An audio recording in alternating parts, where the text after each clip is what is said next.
membre des Hells Angels a retrouvé sa petite fille dans un refuge. Où sont tes 2 millions de dollars de fonds fiduciaires? Le bruit des outils contre le métal résonnait dans le petit garage de Charlie Mace, alors qu'il travaillait sur sa précieuse Harley-Davidson. Will tâchait ses mains burinées, tandis que le soleil estival du Montana tapait à travers la porte ouverte du garage, sa longue barbe grise, parsemée de traces de sa couleur rouge d'origine, reflétait la lumière alors qu'il se penchait sur le moteur. « Allez, espèce de têtu !» marmonna-t-il en luttant avec un boulon particulièrement difficile à dévisser. Ce travail familier lui apportait généralement la paix. Mais aujourd'hui, quelque chose clochait. Peut-être étaient-ce les nuages d'orage qui s'amassaient au loin, ou peut-être était-ce tout autre chose. La sonnerie aiguë de son téléphone portable coupa les bruits mécaniques. Charlie s'essuya les mains sur un vieux chiffon et prit le téléphone dans sa veste suspendue à proximité. L'indicatif local s'afficha sur l'écran. « Oui, répondit-il sèchement. Avant de continuer à écouter, veuillez me dire où vous vous trouvez aujourd'hui. Maintenant, revenons à l'histoire, Monsieur Mace. » Une voix féminine professionnelle se fit entendre. Ici l'officier Sarah Martinez, du département de police de Helena. Charlie eut un pincement au cœur. Les appels de la police n'apportaient jamais de bonnes nouvelles. De quoi s'agit-il? Monsieur, nous avons localisé votre petite fille, Kelsey Mace. Elle se trouve actuellement au refuge Helping Hands à Helena. La clé que Charlie tenait dans sa main tomba bruyamment sur le sol en béton. Kelsey, que voulez-vous dire par localiser? Elle est censée être dans son école chic. Selon le personnel du refuge, elle est là depuis près d'une semaine. Elle est en sécurité. L'agent Martinez ajouta rapidement. Mais comme vous êtes son tuteur légal, nous devions vous contacter immédiatement. L'esprit de Charlie tournait à toute vitesse. Une semaine? Sa petite fille vivait dans un refuge pour sans-abri depuis une semaine, et il ne le savait pas. La culpabilité et la colère lui nouaient l'estomac alors qu'il pensait à Jessie, sa fille, et aux promesses qu'il avait faites lorsqu'elle était décédée. « Quelle est l'adresse? » demanda-t-il en attrapant déjà les clés de son camion sur l'établi. L'agent lui donna les détails, que Charlie nota d'une main tremblante sur un vieux reçu. « Monsieur Mace, » ajouta l'agent Martinez, « elle semble très bouleversée.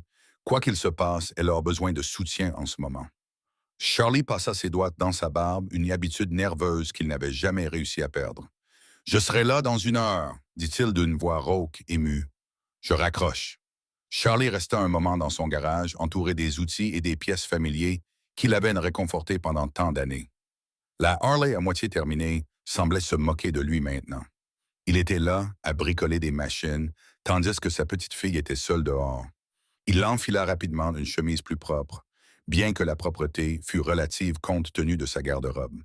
Les tatouages sur ses bras, vestiges fanés de son passé de Hells Angel, ressortaient sur sa peau burinée par le soleil alors qu'il enfilait sa veste en cuir.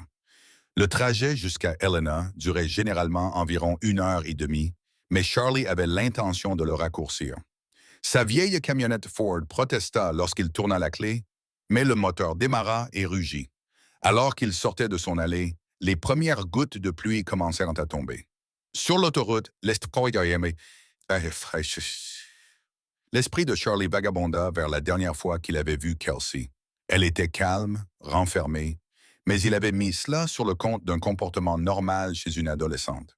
Aurait-il dû remarquer que quelque chose n'allait pas? Le volant grinçait sous sa poigne serrée. « Bon sang, Kelsey !» marmonna-t-il en accélérant.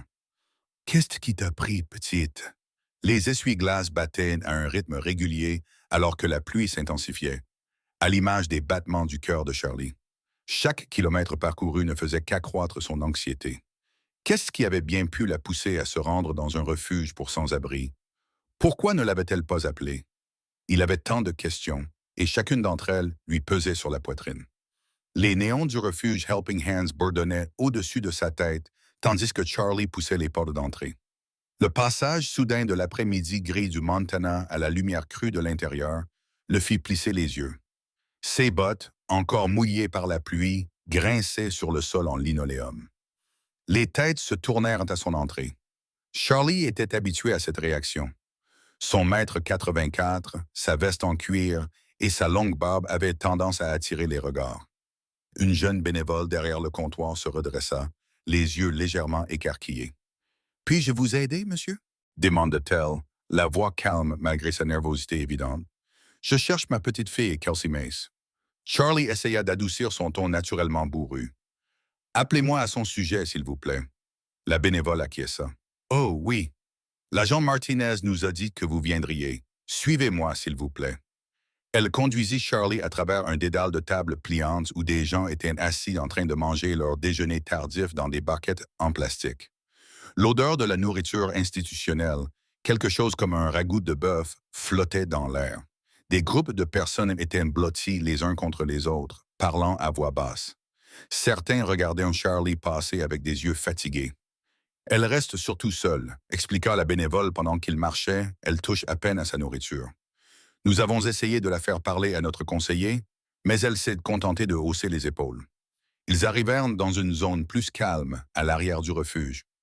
Là, dans un coin près d'une fenêtre, mouillée par la pluie, était assise Kelsey. Le cœur de Charlie se serra à sa vue. Elle semblait si petite, recroquevillée dans un pull trop grand qui avait connu des jours meilleurs. Ses cheveux noirs tombaient mollement autour de son visage. Et lorsqu'elle leva les yeux à leur approche, Charlie vit l'échymose violette et jaune qui s'épanouissait sur sa pommette gauche. « Bon sang », murmura-t-il, serrant involontairement le poing. La bénévole lui toucha légèrement le bras. « Je vais vous laisser un peu d'intimité, » dit-elle en se retirant vers l'entrée. Charlie s'approcha lentement, comme il avait l'habitude de s'approcher des chevaux effrayés dans sa jeunesse. Kelsey le regardait d'un œil fatigué, le visage masqué par des émotions soigneusement contrôlées. Il tira une chaise en plastique, grimaçant au bruit qu'elle fit en raclant le sol. « Salut, petite, » dit-il doucement. Kelsey baissa les yeux vers ses mains, qui étaient fermement jointes sur ses genoux. « Salut. » De près, Charlie pouvait voir à quel point elle était pâle, à quel point les cernes sous ses yeux étaient sombres. Ses vêtements étaient froissés, comme si elle avait dormi avec pendant plusieurs jours. Cette vision lui serra le cœur, mêlant inquiétude et colère. « Tu veux bien me dire ce qui se passe? » demanda-t-il en essayant de garder un ton neutre. « Tu es censé être à la Bradford Academy. » Les épaules de Kelsey se raidirent. « Je suis parti, » répondit-elle simplement. « Parti? » Charlie se pencha en avant, les coudes posés sur les genoux. « Il y a environ une semaine? » Les mots restèrent suspendus dans l'air entre eux. Charlie sentit sa mâchoire se crisper. « Une semaine, » répéta-t-il. « Tu es ici depuis une semaine. Pourquoi ne m'as-tu pas appelé? » Kelsey se tortilla sur sa chaise mais ne répondit pas. Elle gardait les yeux fixés sur ses mains qui tiraient sur un fil de son poule. « Kelsey !» La voix de Charlie se durcit sous l'effet de l'inquiétude. « Regarde-moi. » Elle ne le fit pas. Au contraire, elle sembla se recroqueviller davantage sur elle-même, comme si elle essayait de disparaître dans son poule trop grand. Charlie sentait sa frustration monter, se mêlant à son inquiétude et à sa confusion. L'échymose sur son visage semblait se moquer de lui. La preuve que quelque chose avait terriblement mal tourné pendant qu'il travaillait, inconscient, sur sa moto chez lui. « Tu es resté ici tout ce temps, » insista-t-il lorsqu'elle resta silencieuse. Elle se contenta de hocher légèrement la tête en guise de réponse. Charlie prit une profonde inspiration, essayant de calmer ses pensées qui s'emballaient. Le bourdonnement des néons semblait s'amplifier dans le silence qui les séparait. Il n'avait jamais été doué pour cela. L'approche douce, les mots prudents. Mais en regardant la silhouette fragile de Kelsey, il savait qu'il devait essayer. « Écoute, petite, » dit-il en adoucissant sa voix. « Je sais que je suis probablement la dernière personne que tu as envie de voir en ce moment, mais tu me fais vraiment peur. » Les épaules de Kelsey se voûtèrent un peu plus. Elle leva brièvement les yeux, puis détourna à nouveau le regard, comme si la vue de son visage inquiet était trop difficile à supporter. Ses doigts continuaient à tirer sur ce fil lâche, le rendant de plus en plus long. « Je ne suis pas en colère, » continua Charlie. Même si une partie de lui n'était pas en colère contre elle, mais contre ce qui l'avait conduite là. « Je veux juste comprendre ce qui se passe. Je peux peut-être t'aider. » Un rire amer s'échappa de ses lèvres, à peine plus qu'un murmure. « Tu ne peux pas m'aider, » dit-elle d'une voix rauque à force de ne pas parler. « Personne ne peut. » Charlie se déplaça sur sa chaise, le plastique craquant sous son poids. Autour d'eux, les bruits habituels du refuge continuaient. Des conversations lointaines, le cliquetis de la vaisselle, des pas sur le linoléum.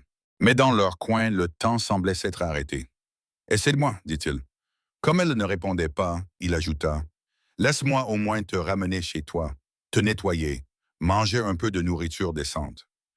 Kelsey releva brusquement la tête, la panique se lisant sur son visage. Je ne peux pas retourner là-bas, dit-elle rapidement. Je ne veux pas. Retourner où? Chez moi. Non, à l'école, à tout ça, dit-elle d'une voix légèrement cassée. Je ne retournerai pas là-bas. Charlie se pencha en arrière, étudiant son visage. La contusion semblait s'aggraver à chaque fois qu'il la regardait. D'accord, dit-il prudemment. Nous n'avons pas à prendre de décision tout de suite, mais tu ne peux pas rester ici. Les yeux de Kelsey parcouraient la pièce comme ceux d'un animal pris au piège à la recherche d'une issue. Ses mains tremblaient maintenant, et elle les enfonça dans les poches de son pull pour les cacher. Ils me forceront à y retourner, murmura-t-elle. Qui donc? Tout le monde, l'école, les administrateurs, dit-elle en déglutissant péniblement. Ils le font toujours. Charlie sentit quelque chose de froid s'installer dans son estomac. C'est quelqu'un de l'école qui t'a fait ça au visage? Le silence s'installa entre eux. Une larme coula sur la joue de Kelsey, mais elle l'essuya rapidement, comme si elle était en colère contre son existence. Ils ont dit que je n'avais pas ma place là-bas, finit-elle par dire d'une voix à peine audible. Que je n'étais qu'une poubelle à charité, que ma mère l'était, s'interrompit-elle, le souffle coupé. Les autres élèves? Demanda Charlie doucement. Kelsey acquiesça. Au début, ce n'étaient que des mots, des notes sur mon casier, des messages en ligne. Mais ensuite, sa main remonta pour toucher sa joue meurtrie. Je ne pouvais plus rester là-bas. Je n'y retournerai pas. Charlie serra les poings, mais il se força à les détendre. Se mettre en colère n'aiderait en rien pour le moment, même s'il avait très envie de traquer ceux qui avaient fait du mal à sa petite fille. D'accord, dit-il simplement. Tu n'as pas à y retourner. Kelsey le regarda alors. Elle le regarda vraiment pour la première fois depuis son arrivée. Ses yeux étaient rougis, mais méfiants, comme si elle n'arrivait pas à croire ce qu'elle entendait. « Tu es sérieux? » demanda-t-elle. « Oui, petite, je suis sérieux. » La vieille camionnette de Charlie roulait bruyamment sur la route poussiéreuse du Montana, sa suspension usée grinçant à chaque bosse. Le soleil de fin d'après-midi projetait de longues ombres à travers les pins, dessinant des rayures sur le tableau de bord fissuré. Kelsey était assise recroquevillée contre la portière passager, son sac à dos serré contre sa poitrine comme un bouclier. Le silence entre eux était pesant, seulement rompu par le ronronnement régulier du moteur et le cliquetis occasionnel des outils éparpillés dans la benne du pick-up. Charlie jetait des regards furtifs à sa petite fille, remarquant à quel point elle semblait petite dans le siège trop grand pour elle. « Tu dois avoir faim, dit-il, essayant de garder une voix douce malgré son ton naturellement bourru. « On peut s'arrêter pour manger quelque chose, si tu veux. » Kelsey secoua la tête, continuant à regarder par la fenêtre le paysage qui défilait. Charlie tapota le volant du bout des doigts, choisissant soigneusement ses prochains mots. « Écoute, petite, il y a quelque chose que je ne comprends pas. Ta mère a créé ce fonds fiduciaire pour prendre soin de toi, 2 millions de dollars. C'est ce que j'ai signé en tant que témoin. Pourquoi vivais-tu dans un refuge alors que tu avais autant d'argent? » Les épaules de Kelsey se raidirent visiblement. Elle se pressa davantage contre la portière, comme si elle essayait de mettre plus de distance entre eux dans cet espace confiné. « Je ne peux pas y accéder, » marmonna-t-elle si doucement que Charlie eut du mal à l'entendre malgré le bruit du moteur. « Comment ça, tu ne peux pas y accéder? » Charlie fronça les sourcils. « Cet argent était destiné à tes études, à tes frais de subsistance. Ta mère s'en était assurée. » Les doigts de Kelsey se crispèrent sur les bretelles de son sac à dos jusqu'à ce que ses jointures blanchissent. « Maman a changé ça, » dit-elle d'une voix brisée. « Avant de mourir, ajouta-t-elle. Les mains de Charlie se crispèrent sur le volant. « Changer quoi exactement? »« Tout. » Le mot sortit comme un demi-bob. Kelsey se tourna enfin vers lui, les yeux remplis de larmes. « Elle a changé le testament. Je l'ai découvert après les funérailles. Les administrateurs m'ont dit que je ne pouvais plus toucher à rien. » Charlie gara le camion sur le côté de la route, le gravier crissant sous les pneus. Il se tourna vers sa petite fille. « Cela n'a aucun sens. Ta mère s'est battue bec et ongle pour créer ce fonds fiduciaire pour toi. »« Je sais. » Kelsey éclata en sanglots, les larmes coulant maintenant sur son visage. « Je ne comprends pas non plus. » Un jour, tout allait bien, puis elle est tombée malade et soudain, il y a eu tous ces changements et maintenant, je ne peux plus accéder à rien et personne ne veut me dire pourquoi. Ses mots se bousculaient de plus en plus vite, comme un barrage qui se rompt. L'école continue d'envoyer des factures et les administrateurs se contentent de dire tout a été modifié légalement et je ne sais pas où est passé l'argent ni pourquoi maman m'a fait ça. Charlie tendit instinctivement la main pour la réconforter. Mais Kelsey se recula, se recroquevillant sur elle-même tout en continuant à pleurer. Sa main resta suspendue dans les airs pendant un instant avant de retomber lourdement sur ses genoux. Quand exactement ta mère a-t-elle fait ces changements? Demanda-t-il, essayant de garder une voix calme malgré la colère qui montait en lui. Juste avant qu'elle ne subisse cette opération, murmura Kelsey en essuyant ses larmes avec sa manche. Celle dont elle n'est jamais revenue. Elle leva les yeux vers Charlie, les yeux rouges et désespérés. Je ne comprends pas, grand-père. Pourquoi m'aurait-elle laissé sans rien? Pourquoi aurait-elle tout changé à la dernière minute? Charlie fixait la route déserte devant lui, l'esprit en ébullition. Le Jesse qu'il connaissait n'aurait jamais laissé sa fille sans défense comme ça. Quelque chose clochait, et il avait bien l'intention de découvrir quoi. Le soleil matinal filtrait à travers les fenêtres poussiéreuses de la cabane de Charlie, projetant de longues ombres sur le plancher en bois usé. Il était assis à la table de sa cuisine, entouré de cartons qu'il avait sortis du fond de son placard. Chacune contenait des fragments de la vie de Jesse, les quelques morceaux qu'il avait réussi à conserver au fil des ans. Charlie se frotta les yeux fatigués, le café dans sa tasse était froid depuis longtemps. Il avait à peine dormi, son esprit tourmenté par des questions sur Jesse et le fonds fiduciaire. Dans la chambre d'amis au bout du couloir, Kelsey dormait encore, épuisé par les émotions de la veille. « Très bien, Jesse, » marmonna-t-il en rapprochant une autre boîte. « Que cachais-tu? » Ses mains scalleuses, plus habituées à travailler sur des motos qu'à manipuler des papiers, trièrent soigneusement les vieilles photos et les lettres. Chaque objet réveillait des souvenirs. La remise des diplômes du lycée de Jesse, où elle avait à peine remarqué sa présence. Son invitation au mariage, qu'il avait reçue mais auquel il n'avait jamais assisté, les cartes de Noël de Spar, de moins en moins nombreuses au fil des ans. Un petit album photo relié en cuir attira son attention. À l'intérieur, il trouva des photos de Kelsey en train de grandir, des portraits scolaires et des clichés d'anniversaire que Jesse avait envoyés de manière sporadique. Charlie eut la gorge serrée en suivant du regard le sourire de Kelsey sur une photo où il lui manquait les dents de devant, le même sourire qu'il n'avait pas vu depuis qu'il était allé la chercher au refuge. Au fond d'une boîte, sous une pile de vieux journaux, il trouva une enveloppe en papier craft. Ses mains tremblaient légèrement lorsqu'il l'ouvrit. Il reconnut l'écriture soignée de Jesse sur le devant. À l'intérieur se trouvaient des documents juridiques, la plupart liés à la création initiale du fonds fiduciaire. Charlie étala les papiers sur la table, essayant de comprendre le jargon juridique. Ses lunettes de lecture étaient perchées de manière précaire sur son nez, tandis qu'il passait en revue les documents les uns après les autres. Les relevés bancaires montraient des dépôts réguliers. Les rapports d'investissement indiquaient une croissance régulière, et tout semblait normal jusqu'à environ 6 mois avant la mort de Jesse. Puis il trouva une lettre d'un cabinet d'avocats qu'il ne reconnaissait pas.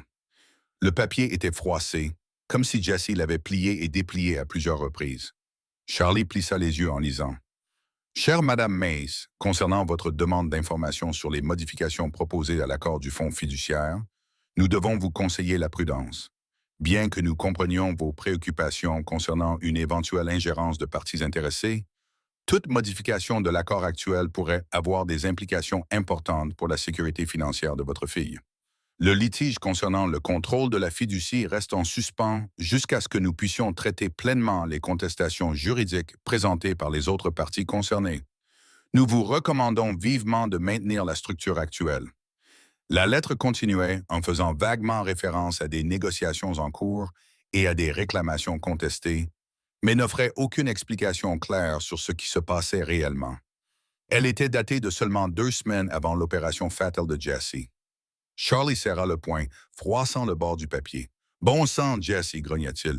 Dans quel pétrin t'es-tu fourré? » Il fouilla dans les papiers restants, espérant trouver d'autres lettres ou documents qui pourraient expliquer ce qui s'était passé. Mais il n'y avait rien. Juste cette lettre énigmatique qui soulevait plus de questions qu'elle n'apportait de réponses. Qui étaient ces parties intéressées? De quel type d'ingérence Jesse s'inquiétait-il? Le bruit des planches qui craquaient dans le couloir le fit lever les yeux. Kelsey se tenait dans l'embrasure de la porte, les cheveux ébouriffés par le sommeil, l'air petite et vulnérable dans son pull trop grand. Charlie rassembla rapidement les papiers et les remit dans l'enveloppe. Quoi qu'il se passe avec ce fonds fiduciaire, il avait besoin de plus d'informations avant de pouvoir dire à Kelsey ce qu'il avait découvert. L'odeur du bacon et du café flottait dans la petite cabane, tirant Kelsey de son sommeil agité. Elle cligna des yeux, prenant un moment pour se rappeler où elle était. La chambre d'amis était simple, avec juste un lit, une commode et une petite fenêtre donnant sur les montagnes du Montana. Mais il y avait quelque chose de réconfortant dans sa simplicité. Elle enfila son pull et traversa le couloir, suivant les bruits de grésillement et le tintement doux des assiettes. Dans la cuisine, Charlie se tenait devant la cuisinière, sa grande silhouette semblant déplacée, alors qu'il retournait soigneusement des pancakes. Son gilet en cuir était posé sur une chaise, remplacé par une chemise en flanelle délavée. Bonjour, dit-il d'une voix bourrue, sans se retourner. Assieds-toi. Le repas est presque prêt. Kelsey s'assit sur une chaise en bois autour de la petite table, regardant Charlie faire glisser habilement les pancakes dans une assiette. La table avait été débarrassée des papiers et des boîtes qu'elle avait aperçues plus tôt. À leur place se trouvaient 2 couverts avec des assiettes et des couverts dépareillés. Tu n'étais pas obligé, commença-t-elle, mais Charlie l'interrompit d'un geste de la spatule. Bien sûr que je l'étais, je ne peux pas te laisser avoir faim. Il posa devant elle une assiette remplie de pancakes, de bacon et d'œufs brouillés. Ce n'est peut-être pas ce à quoi tu es habitué, mais ça te calera. Ce geste, si simple et pourtant si inattendu, serra la gorge de Kelsey. Elle ne se souvenait pas de la dernière fois où quelqu'un lui avait préparé son petit déjeuner. À l'école, elle mangeait toujours à la cantine. À la maison, eh bien, la maison était vide depuis longtemps. Charlie s'assit en face d'elle avec son assiette, versant du sirop sur ses pancakes. Ils mangèrent en silence pendant un moment. Les seuls bruits étaient le grattement des fourchettes et le chant lointain des oiseaux dehors. Maman ne cuisinait jamais, dit soudain Kelsey, se surprenant elle-même. Elle piqua ses œufs avec sa fourchette. Elle était toujours trop occupée ou inquiète ou autre chose. La fourchette de Charlie s'arrêta à mi-chemin de sa bouche. Il s'assit lentement, accordant toute son attention à Kelsey. Elle commandait souvent des plats à emporter, continua Kelsey, les mots jaillissants maintenant. Et quand elle était à la maison, elle était toujours au téléphone avec des avocats ou des conseillers financiers. Parfois, je l'entendais pleurer dans son bureau tard le soir. Le visage buriné de Charlie s'adoucit légèrement. Ta mère avait beaucoup de soucis. La famille de papa, ils la poussaient toujours à faire les choses à leur manière. Des soirées chics, des événements caritatifs, des dîners d'affaires. La voix de Kelsey devint amère. Elle détestait ça, mais elle disait qu'il fallait sauver les apparences, que c'était important pour mon avenir et pour l'argent. Charlie demanda prudemment. Le fonds fiduciaire, les épaules de Kelsey s'affaissèrent. Elle n'en parlait jamais directement avec moi, mais je voyais bien que cela l'inquiétait. Elle recevait des lettres et ses mains tremblaient lorsqu'elle les lisait. Parfois, elle marmonnait qu'il fallait protéger ce qui m'appartenait quand elle pensait que je ne pouvais pas l'entendre. Charlie acquiesça lentement, sa tasse de café oubliée dans sa main. A-t-elle jamais mentionné quelqu'un en particulier? Quelqu'un qui lui causait des problèmes? Non. Kelsey secoua la tête. Elle essayait de me tenir à l'écart de tout ça. Elle disait que je ne devais pas m'inquiéter des problèmes des adultes. Elle repoussa son petit déjeuner à moitié mangé. Mais je n'étais pas stupide. Je savais que quelque chose n'allait pas. Elle était devenue de plus en plus distante, surtout au cours des derniers mois. Sa voix s'éteignit, incapable de terminer sa phrase. Le téléphone de Charlie vibra dans sa poche alors qu'il rangeait la vaisselle du petit déjeuner. Kelsey était retournée dans sa chambre, disant qu'elle avait besoin d'être seule. Il s'essuya les mains sur un torchon et vérifia l'identité de l'appelant. Pete Harrison, un vieil ami qui l'avait aidé à régler des problèmes juridiques à l'époque où il faisait partie des Hells Angels. « Pete, ça fait longtemps, dit Charlie en sortant sous le porche pour parler à voix basse. « Charlie, je suis content de t'avoir joint, dit Pete d'une voix grésillante dans le haut-parleur. « Écoute, j'ai fait des recherches sur le testament de Jesse, comme tu me l'avais demandé. » Charlie s'appuya contre la balustrade du porche, les yeux rivés sur la lisière des arbres. « Qu'as-tu trouvé? » « Il y a quelque chose de bizarre, Charlie. J'ai trouvé un autre testament, un deuxième. Jesse l'a signé 3 jours avant sa mort. Charlie serra le téléphone dans sa main. Un deuxième testament. Pourquoi personne n'en a parlé avant? Parce qu'il n'a jamais été enregistré correctement.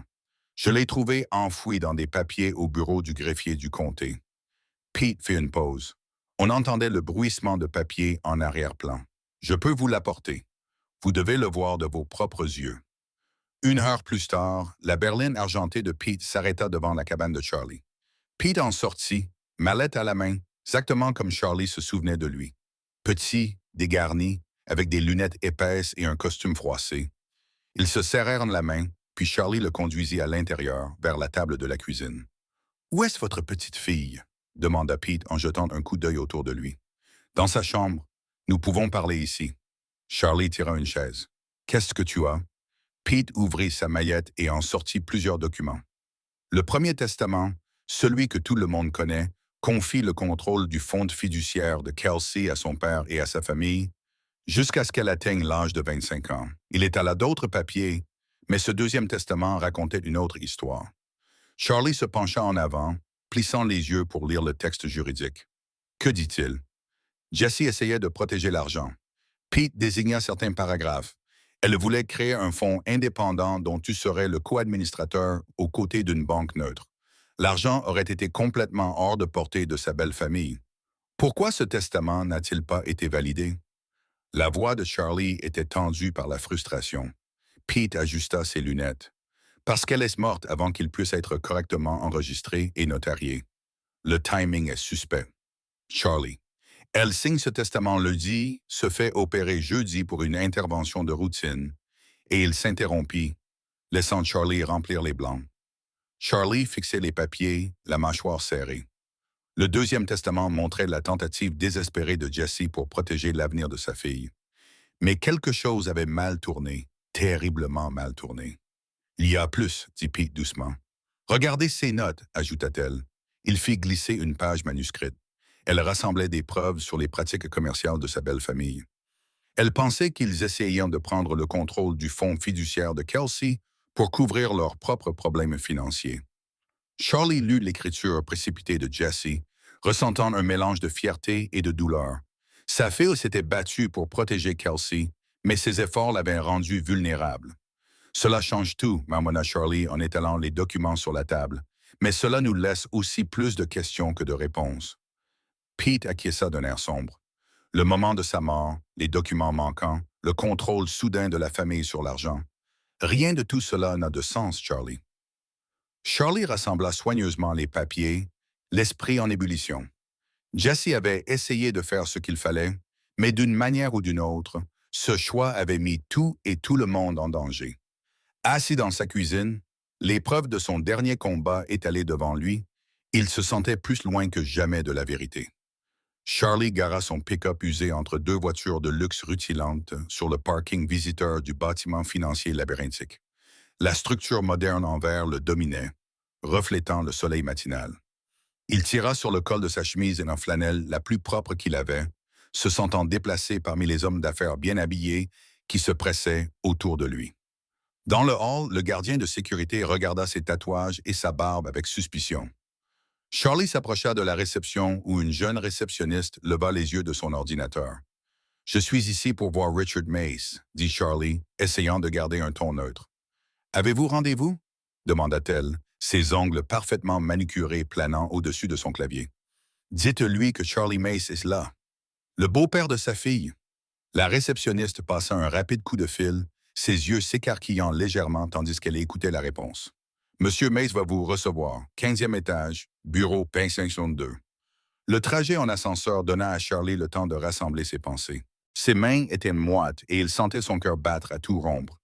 Les papiers que Pete lui avait montrés étaient bien rangés dans la poche de sa veste. Le bureau de Richard était exactement comme Charlie l'avait imaginé. Tout en acajou et en cuir, avec une vue sur la ville qui coûtait probablement plus cher que la maison de Charlie. Richard était assis derrière un immense bureau, vêtu d'un costume coûteux qui valait sans doute plus que la moto de Charlie. « Charlie, » dit Richard sans prendre la peine de se lever, « je ne m'attendais pas à vous voir. » Sa voix était douce et posée, mais son regard était froid. Nous devons parler du fonds fiduciaire de Kelsey, dit Charlie, restant debout. Il n'avait pas l'intention de s'asseoir comme un subordonné dans le royaume de Richard. Le sourire de Richard n'atteignait pas ses yeux. Je ne savais pas qu'il y avait quelque chose à discuter. Les dispositions avaient toutes été prises conformément aux souhaits de Jesse. Ce n'est pas ce que dit le Deuxième Testament. Charlie sortit les papiers et les posa sur le bureau de Richard, ceux que Jesse avait signés juste avant de mourir. Pendant un instant, le masque impeccable de Richard se fissura. Son regard se posa sur les documents, puis revint sur Charlie. Je ne vois vraiment pas de quoi vous parlez. Charlie se pencha en avant, posant ses mains sur le bureau, car d'après ses documents, Jessie essayait de protéger cet argent de votre famille. Elle voulait s'assurer que Kelsey en ait le contrôle. Richard redressa sa cravate, retrouvant son sang-froid. « Monsieur Mace, j'apprécie votre sollicitude, mais vous vous trompez. Le testament qui a été exécuté est le seul valable. Tout le reste n'est que spéculation. Spéculation. » La voix de Charlie s'éleva. « Votre fille vit dans ma cabane parce qu'elle n'a pas pu accéder à son propre argent. De l'argent qui était destiné à son avenir. »« Kelsey est une enfant, » dit Richard d'un ton dédaigneux. « Elle ne comprend pas les questions financières. Le fonds fiduciaire est géré de manière appropriée par vous et votre famille. »« Les mêmes personnes que Jessie enquêtait, » rétorqua Charlie.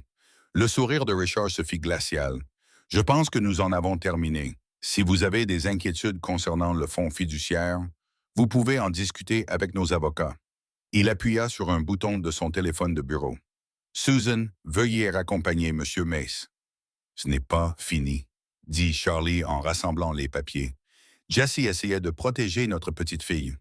Et vous le savez. »« Bonne journée, M. Mace, » dit Richard, tournant déjà son attention vers l'écran de son ordinateur. Un agent de sécurité apparut à la porte.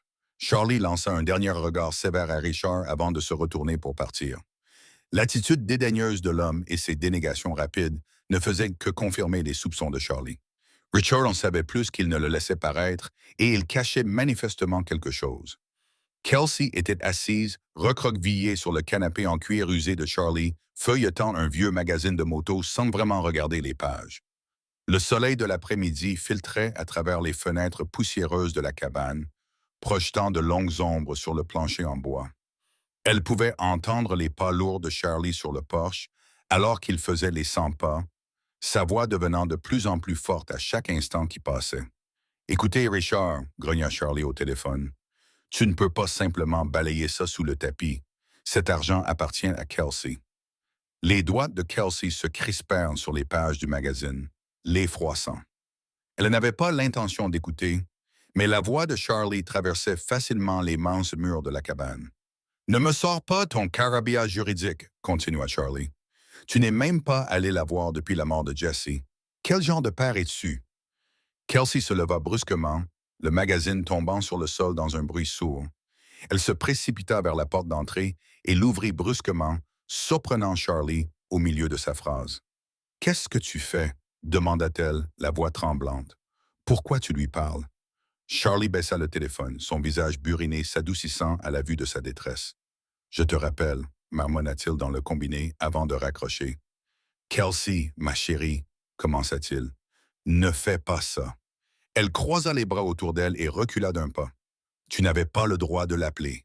Pas le droit de fouiller dans tout ça. » Le corps massif de Charlie sembla se dégonfler lorsqu'il s'affala sur la balancelle du porche. « J'essaie de t'aider, petite. Ce que ton père fait avec ce fonds fiduciaire, ce n'est pas normal. Rien de tout cela n'est normal. » Les larmes montèrent aux yeux de Kelsey. « Maman est partie, et papa, dit-elle d'une voix brisée. Il a cessé d'être mon père bien avant sa mort. » Charlie tendit la main vers elle, mais elle secoua la tête et recula jusqu'à heurter la balustrade du porche. « Quand l'as-tu vu pour la dernière fois? » demanda Charlie doucement. Kelsey s'essuya les yeux avec la manche de son pull trop grande. « 3 mois avant la mort de maman, il est venu à l'un de mes concerts à l'école. Elle eut un rire amer. Il est resté exactement 15 minutes, puis il a dû partir pour une réunion d'affaires importante. Et après le décès de Jessie, il a envoyé son assistant aux funérailles. » La voix de Kelsey était à peine plus forte qu'un murmure. Il a dit qu'il était coincé à Tokyo pour le travail. Il ne m'a même pas appelé lui-même. Elle glissa pour s'asseoir sur le sol en bois du porche ramenant ses genoux contre sa poitrine. Maman trouvait toujours des excuses pour lui, disant qu'il était occupé à subvenir à nos besoins. Mais elle était tout aussi mauvaise. Charlie resta silencieux, la laissant parler. Elle était toujours à des événements caritatifs, des réceptions, essayant de sauver les apparences. Les mots de Kelsey se succédaient plus rapidement maintenant, jaillissant comme l'eau d'un barrage brisé. Quand j'avais besoin d'aide pour mes devoirs ou que je faisais des cauchemars, c'était toujours la nounou qui venait. Quand j'ai été inscrite au tableau d'honneur, maman était trop occupée à organiser un gala pour venir à la cérémonie. Ses épaules tremblaient sous l'effet de sanglots étouffés. Et maintenant, ils sont tous les deux partis. Maman et papa aussi. Elle leva les yeux vers Charlie, les yeux rouges et remplis de douleur. Papa pourrait tout aussi bien l'être. Il m'a abandonné il y a longtemps. Ils l'ont tous les deux fait. Charlie était assis là, les mains jointes, l'air plus désemparé que Kelsey ne l'avait jamais vu. La lumière de l'après-midi faisait briller les poils argentés de sa barbe. Et pendant un instant, il sembla plus vieux que son âge. « Je ne comprends pas », murmura Kelsey. « Je n'étais pas assez bien.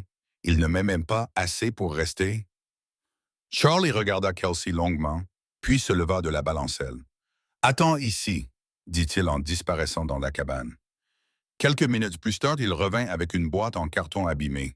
« Ta mère me tuerait probablement si elle savait que j'ai gardé ça, » dit-il en se rassoyant et en plaçant la boîte entre eux. Kelsey s'essuya les yeux, la curiosité l'emportant momentanément sur sa détresse. Charlie sortit une pile de photos usées, les manipulant avec une douceur surprenante pour des mains aussi grandes et cueilleuses. « Tiens, » dit-il en en tendant une à Kelsey, « c'est ta mère quand elle avait à peu près ton âge. » Kelsey prit la photo avec précaution. On y voyait Jessie adolescente, avec ses longs cheveux bruns tressés, assise à l'arrière de la moto de Charlie. Elle souriait largement, ce que Kelsey avait rarement vu sa mère faire ces dernières années. « Elle adorait rouler avec moi à l'époque, » dit Charlie doucement. « Avant toute cette histoire avec la société, avant qu'elle ne rencontre ton père. » Il feuilleta d'autres photos. En voici une de son 16e anniversaire. La photo montrait Jessie en train de souffler les bougies d'un gâteau fait maison un peu bancal. Le bras massif de Charlie était autour de ses épaules. Tous deux riaient. « Maman a tellement changé, » dit Kelsey en suivant le contour de la photo du doigt. Elle avait de l'air si heureuse. Elle l'était. Charlie acquiesça. Elle était aussi très intelligente. Elle rêvait de devenir avocate. Il sortit une autre photo. Celle-ci montrait Jessie dans sa toge de fin d'études secondaires. Elle était première de sa classe. Kelsey fronça les sourcils. Mais elle n'est jamais devenue avocate. Elle s'est contentée de faire du bénévolat et d'organiser des fêtes. Non, ce n'est pas vrai, ami Charlie. Sa voix était lourde de regrets. Les choses ont changé après qu'elle ait rencontré ton père. Sa famille avait des attentes différentes quant à ce que devait être une femme de la haute société. Ils regardèrent d'autres photos. Jessie à la plage, Jessie lisant sous un arbre, Jessie aidant Charlie à réparer son vélo. Chaque image montrait un aspect de sa mère que Kelsey ne connaissait pas. Elle écrivait de la poésie, dit Charlie en sortant un cahier usé. Elle était plutôt douée. Elle avait toujours ce cahier avec elle et griffonnait sans cesse. Kelsey prit le cahier et l'ouvrit avec précaution. L'écriture soignée de sa mère remplissait les pages de vers sur la liberté, les rêves et les routes sauvages et ouvertes. « Je ne comprends pas, » dit Kelsey, la voix étranglée. « Si elle était si différente avant, pourquoi a-t-elle changé? Pourquoi les a-t-elle laissés la changer? » Charlie soupira en passant la main dans sa barbe. « Ta mère, elle pensait faire ce qu'il fallait. Elle pensait lui assurer un avenir meilleur que celui que je pouvais lui offrir. Mais elle était malheureuse, dit Kelsey en regardant une autre photo de Jessie, jeune et insouciant, et elle s'assurait que je fasse attention à papa. Elle me le répétait sans cesse. Kelsey fit une pause, une prise de conscience se dessinant sur son visage. Elle m'a toujours mise en garde contre sa capacité à manipuler les gens, à rendre tout raisonnable, même quand ça ne l'était pas. Charlie se pencha en avant, l'air concentré. « Que veux-tu dire? » Elle me prenait parfois à part, surtout après que papa m'avait promis quelque chose. Les doigts de Kelsey se crispèrent sur les photos. Elle me rappelait de tout lire attentivement, de ne jamais signer quoi que ce soit sans avoir tout compris. Elle leva les yeux vers Charlie, les yeux écarquillés.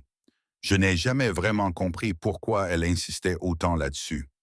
Mais maintenant, avec tout ce qui s'est passé avec le fonds fiduciaire, sa voix s'éteignit alors que les pièces du puzzle commençaient à s'assembler.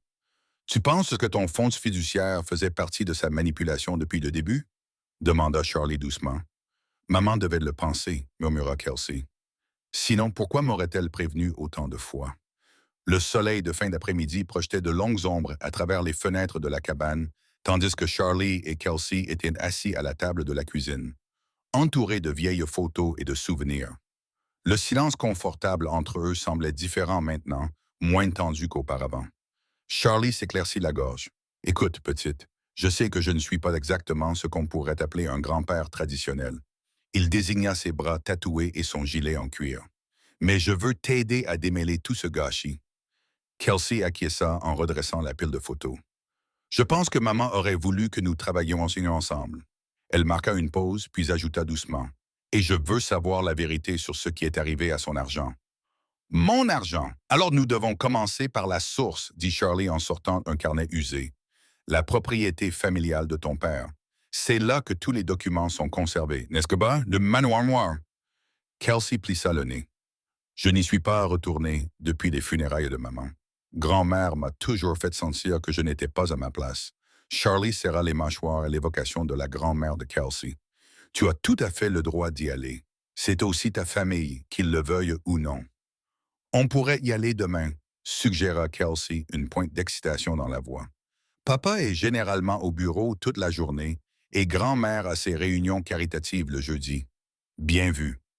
Charlie approuva d'un signe de tête. Mais il faudra être prudente. La famille de ton père, ils ne sont pas du genre à jouer franc-jeu. Kelsey se leva en repoussant sa chaise. Je devrais préparer mes affaires. J'ai encore des affaires là-bas. Sa voix trembla légèrement. Charlie la regarda disparaître dans la chambre d'amis qu'il avait vidée pour elle. À travers la porte ouverte, il pouvait la voir sortir un vieux sac à dos et en trier méthodiquement le contenu. Soudain, Kelsey se figea. Charlie, sa voix semblait étrange. Je pense que tu dois voir ça. Il se leva de table, les articulations craquant, et se dirigea vers sa chambre. Kelsey était assise en tailleur sur le sol, tenant une enveloppe scellée. Le papier était légèrement jauni, et l'écriture sur le devant était sans aucun doute celle de Jessie. C'était caché dans la doublure de mon sac à dos, expliqua Kelsey, les mains légèrement tremblantes. J'ai ce sac depuis avant la mort de maman. Je ne l'avais jamais remarqué auparavant. Charlie s'assit lourdement sur le bord du lit. Qu'est-ce qu'il y a dedans? Avec des doigts tremblants, Kelsey ouvrit délicatement l'enveloppe et déplia la lettre à l'intérieur. Ses yeux parcoururent la page, s'écarquillant à mesure qu'elle lisait. « Ma chère Kelsey, lut-elle à voix haute, si tu lis ceci, c'est que les choses ne se sont pas déroulées comme je l'espérais. Il y a des choses que tu dois savoir au sujet de notre famille, la famille de ton père. Le fonds fiduciaire n'est pas ce qu'il semble être.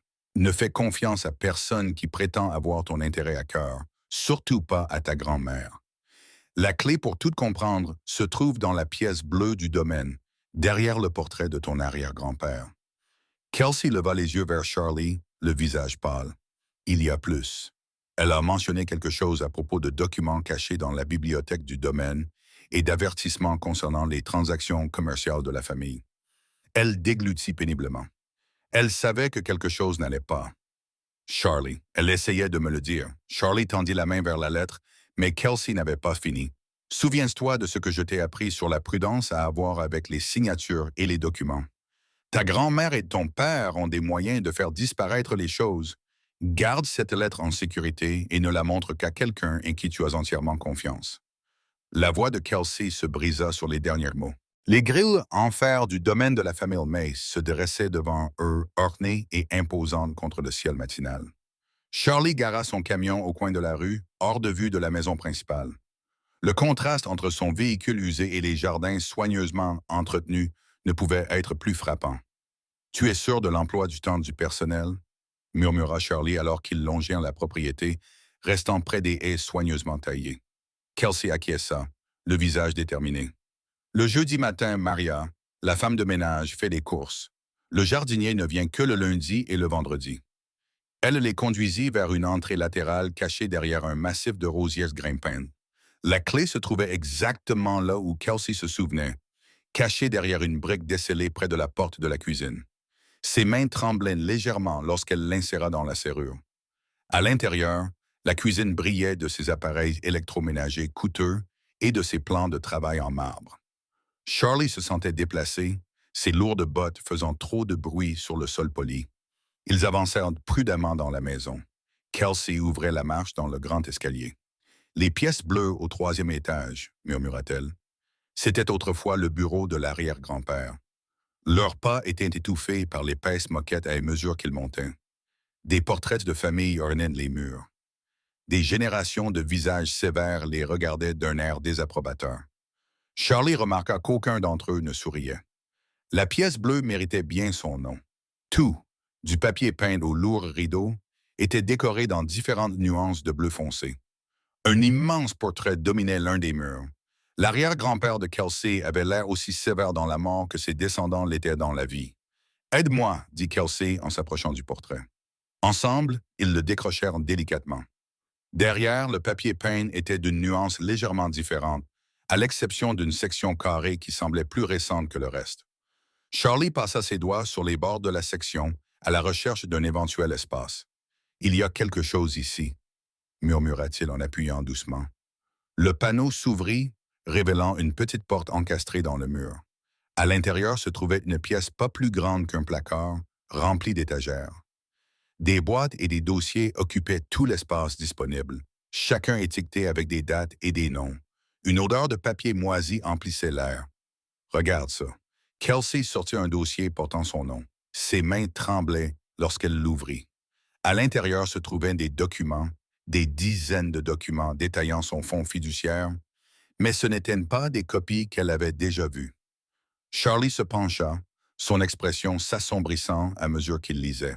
« Ce sont les documents originaux, » grogna-t-il. « Ceux que ton père t'a montrés étaient des faux. » Le visage de Kelsey pâlit tandis qu'elle feuilletait les pages.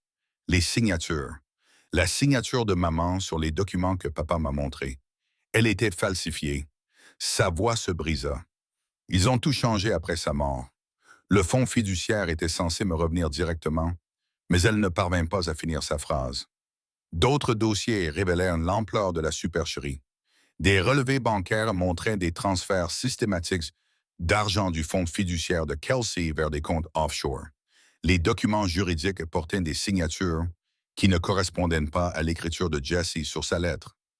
Tout avait été soigneusement documenté et caché, une trace écrite de la trahison. « Ils n'ont pas seulement pris mon argent », murmura Kelsey en fixant les preuves qu'elle tenait entre ses mains.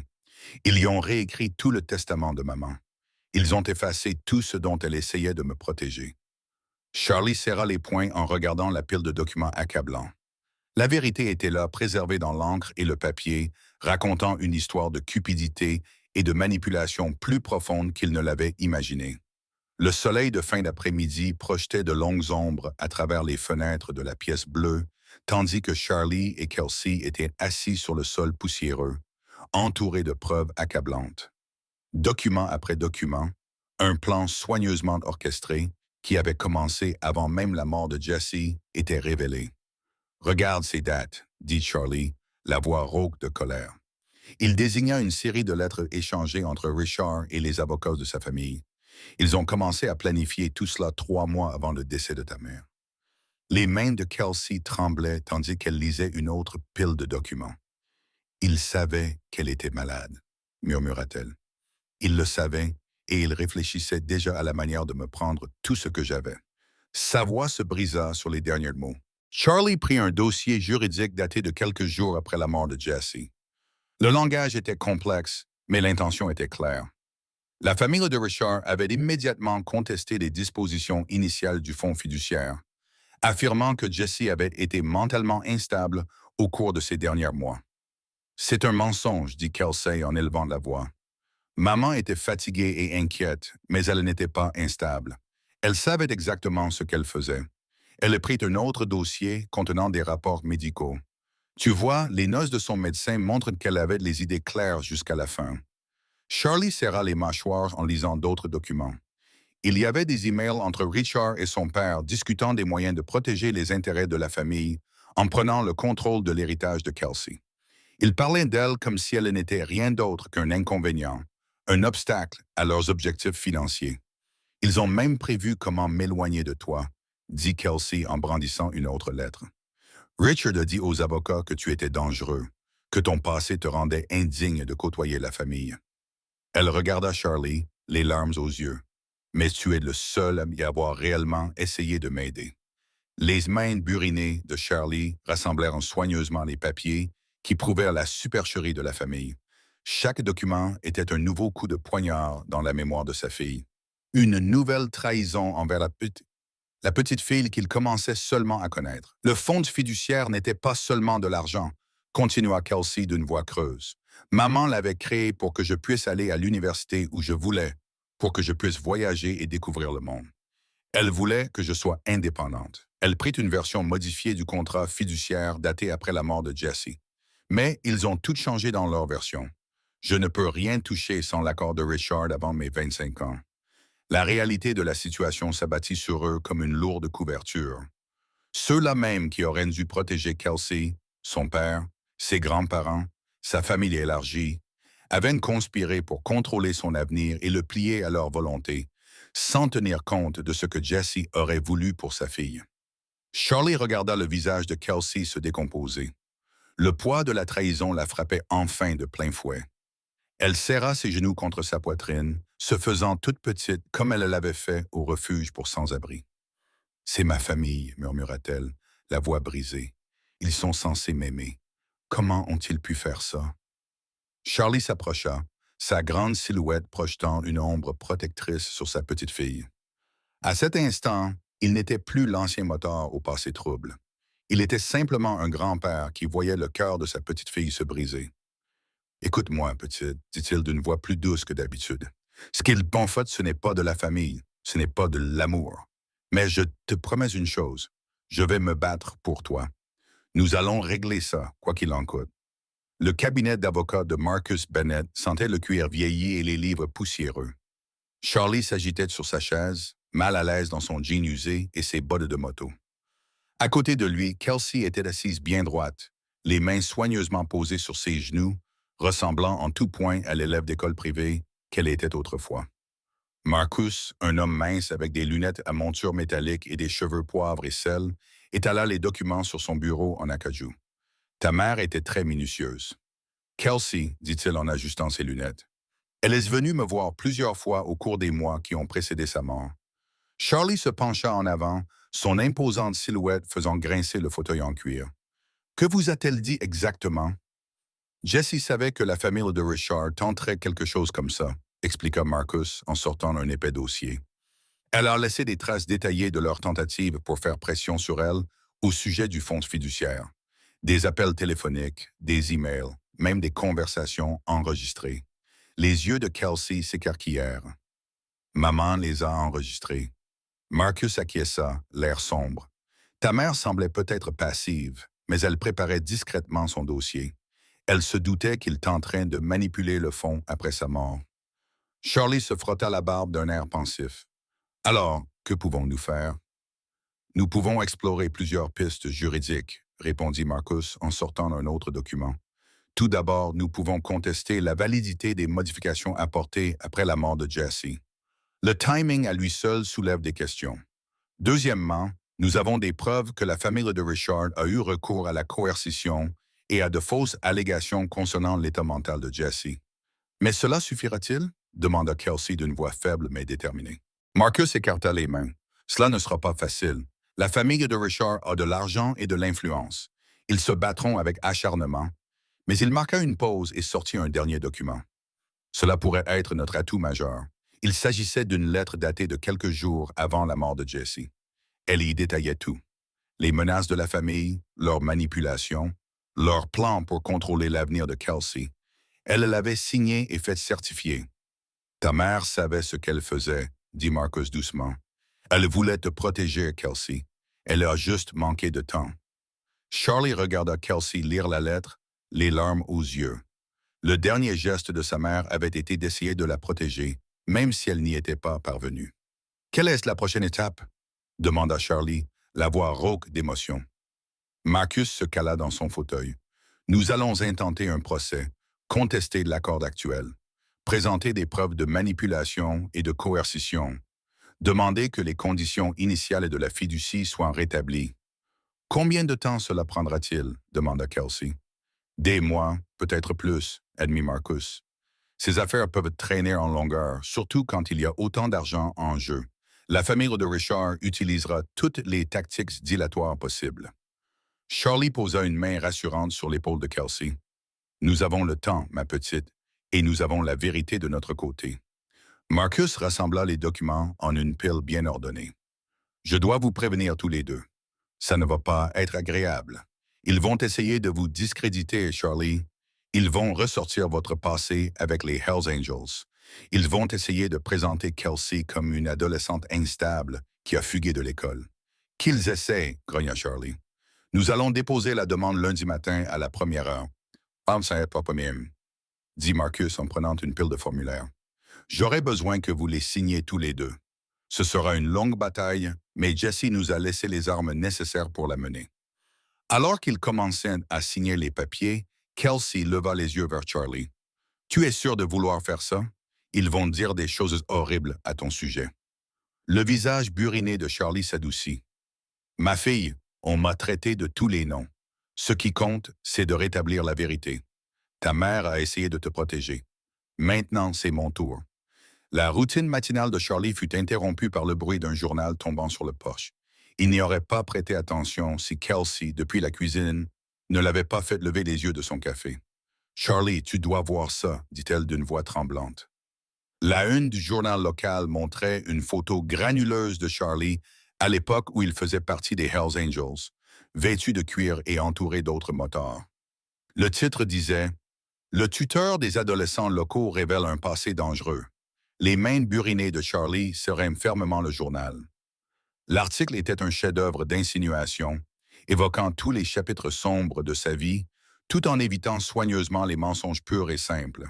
Il mentionnait son lien avec le gang de motards, faisait allusion à d'éventuelles activités criminelles et remettait en question sa capacité à s'occuper d'une adolescente. « C'est du Richard tout craché », marmonna Charlie, les mâchoires serrées. Kelsey faisait les 100 pas dans la cuisine, les bras croisés autour d'elle. Ils te font passer pour une sorte de monstre. Le téléphone sonna, les faisant sursauter tous les deux.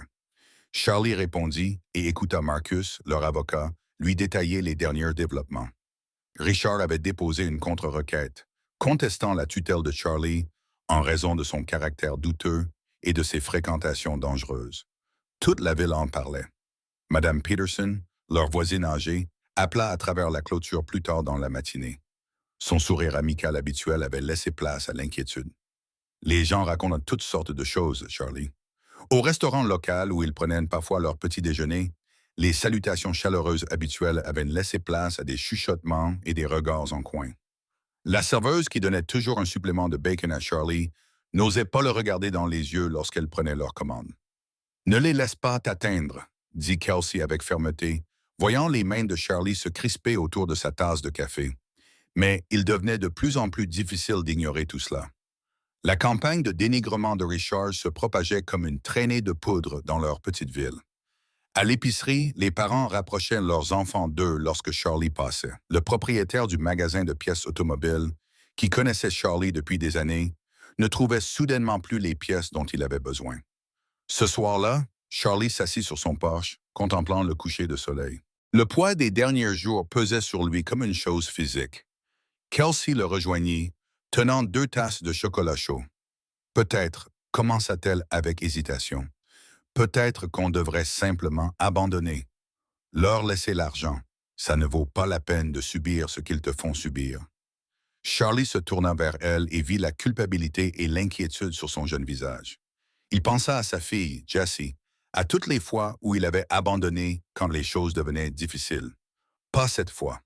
Écoute-moi bien, mon enfant, » dit-il d'une voix rauque, émue. « Ta mère s'est battue pour toi jusqu'à son dernier souffle. Elle n'a pas abandonné, et nous non plus. Mais tout le monde pense, Dash. »« Laisse-les penser ce qu'ils veulent, » l'interrompit Charlie. « Les gens qui jugent sans connaître toute l'histoire ne méritent pas qu'on s'en préoccupe. La vérité, c'est que j'ai commis beaucoup d'erreurs dans ma vie. Mais t'accueillir chez nous, Me battre pour ce qui t'appartient de droit, ça n'en fait pas partie. Les yeux de Kelsey se remplirent de larmes. Je ne veux pas que tu souffres à cause de moi. Charlie passa son bras autour de ses épaules. Quelque chose qui aurait semblé gênant quelques semaines auparavant, mais qui semblait désormais naturel. Nous sommes une famille, ma petite. Peut-être pas le genre de famille dont on raconte les histoires heureuses, mais nous sommes tout ce que nous avons. Et une famille se bat pour ses membres. Le soleil de l'après-midi filtrait à travers les fenêtres poussiéreuses du salon de Charlie, où des papiers et des documents étaient éparpillés partout. Depuis des semaines, Charlie et Kelsey croulaient sous la paperasse juridique. Chaque jour apportait son lot de nouvelles déceptions et d'impasses. Kelsey était assise en tailleur sur le sol, entourée de piles de vieux dossiers provenant du bureau de sa mère. Ses cheveux étaient attachés en une queue de cheval désordonnée, et les cernes sous ses yeux témoignaient de l'épuisement causé par leurs recherches interminables. Charlie l'observait depuis son fauteuil en cuir usé, son épuisement évident dans ses épaules affaissées. Je ne sais pas combien de temps je vais encore tenir. Kelsey soupira en se frottant les yeux. Elle prit une autre enveloppe en papier craft. Celle-ci était jaunie par le temps. Charlie grogna en signe d'approbation et but une longue gorgée de café. Ta mère gardait tout. Il doit y avoir quelque chose dans tout ce désordre qui peut nous aider. Lorsque Kelsey ouvrit l'enveloppe, plusieurs photos en tombèrent. Elle les ramassa, puis se figea soudainement. Charlie, murmura-t-elle d'une voix tremblante. Regarde ça. Charlie se pencha en avant tandis que Kelsey lui tendait une photo. Elle montrait Richard lors de ce qui semblait être une réunion d'affaires quelques semaines avant la mort de Jesse. Mais ce n'était pas Richard qui attirait leur attention. C'était le document clairement visible sur la table devant lui. « C'est le testament de maman », dit Kelsey, la voix pleine d'excitation. Elle prit le testament de sa mère dans une pile à proximité et le brandit. « Tu vois le même en-tête, le même format, mais regarde la date. » Charlie plissa les yeux pour regarder la photo, puis le testament. « Cette photo montre Richard avec le testament de ta mère avant même qu'elle ne l'ait signé. » Son visage buriné s'illumina d'un rare sourire. Il savait ce qu'il contenait avant elle, mais comment est-ce possible? Demanda Kelsey, les mains tremblantes, en examinant la photo de plus près. Ce n'est pas possible, répondit Charlie, la voix plus forte, à moins qu'il ne l'ait rédigée lui-même, conclut Kelsey, les yeux écarquillés par la révélation. Il passait en l'heure suivante à examiner la photo en détail, notant chaque personne présente à cette réunion. Charlie reconnut plusieurs associés de Richard, dont l'avocat qui s'était occupé du testament de Jesse. « Cela prouve qu'ils l'avaient planifié, dit Charlie, la voix rauque d'émotion. Ils ont piégé ta mère, ils lui ont fait signer ce qu'ils avaient déjà préparé. » Kelsey serra les poings. Ils l'ont manipulée alors qu'elle était malade, n'est-ce pas? Alors qu'elle était trop faible pour se défendre. Charlie acquiesça d'un air sombre, et cette photo date exactement de 3 semaines avant son décès. Lorsqu'elle était à l'hôpital pour cette opération de routine, ils ont trouvé d'autres photos dans l'enveloppe, chacune racontant une partie de l'histoire. Il y avait Richard en réunion avec ses avocats, des documents relatifs à des virements bancaires, et même un aperçu des documents relatifs aux fonds fiduciaires avant qu'ils ne soient officiellement enregistrés. Maman devait se douter que quelque chose n'allait pas, dit Kelsey doucement en touchant l'une des photos. C'est pour ça qu'elle les a cachées. Charlie sortit son téléphone et appela Marcus, leur avocat. Après une brève conversation, il se tourna vers Kelsey avec un regard déterminé. Marcus dit, « C'est exactement ce dont nous avions besoin. Ces photos prouvent la préméditation et la fraude. Elles montrent le plan de Richard et de son avocat pour manipuler le testament de votre mère avant même qu'elle ne tombe malade. » Pour la première fois depuis des semaines, Kelsey sourit. Un vrai sourire plein d'espoir qui illumina ses yeux. « Nous pouvons gagner, n'est-ce pas? » Charlie lui a pris l'épaule et l'a serré. « Bien sûr que oui, ma petite. Ta mère nous a laissé les armes dont nous avions besoin.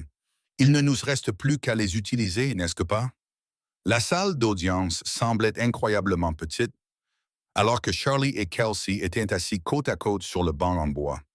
L'atmosphère était tendue, et la lumière du matin qui filtrait à travers les hautes fenêtres projetait de longues ombres sur le sol ciré. Richard était assis à la table d'en face, vêtu d'un costume coûteux et coiffé d'un chignon impeccable, contrastant fortement avec la veste en cuir usé de Charlie et la robe simple de Kelsey. Leur avocat, Marcus, se tenait devant le juge Harrison, brandissant les photos compromettantes qu'ils avaient découvertes. Sa voix résonnait clairement dans la salle d'audience silencieuse. Votre honneur, ces photos montrent clairement M. Richard Mace en train de consulter et de discuter du testament de sa défunte épouse 3 semaines avant qu'elle ne le signe, alors qu'elle était gravement malade à l'hôpital. Marcus désigna les photos agrandies affichées sur un chevalet. Notez la date indiquée dans le coin. Votre honneur, cette rencontre a eu lieu alors que Mme Jessie Mace subissait ce qui était censé être une opération de routine. Richard se tortillait sur sa chaise, mal à l'aise, tandis que Marcus poursuivait. De plus, nous avons la preuve que M. Mace et ses associés ont rédigé eux-mêmes ce testament et l'ont présenté à Mme Mace alors qu'elle était trop faible pour en comprendre pleinement les implications. Kelsey serra fermement la main de Charlie tandis qu'il regardait la juge examiner les photos. L'expression de la juge Harrison restait neutre, mais elle plissa les yeux en étudiant chaque élément de preuve. L'avocat de Richard se leva d'un bond. Votre honneur, ces photos auraient pu être prises à n'importe quel moment. Elles ne prouvent en rien la légitimité du testament de Mme Mace. Si vous me le permettez, votre honneur, répondit Marcus en produisant un autre document. Nous avons également des relevés bancaires montrant des virements suspects depuis les comptes de M. Meza vers plusieurs sociétés offshore, effectués quelques jours seulement après la prise de ces photos. Les montants correspondant exactement à ce qui aurait été l'héritage de Mlle Kelsey. Charlie regarda le masque impassible de Richard commencer à se fissurer.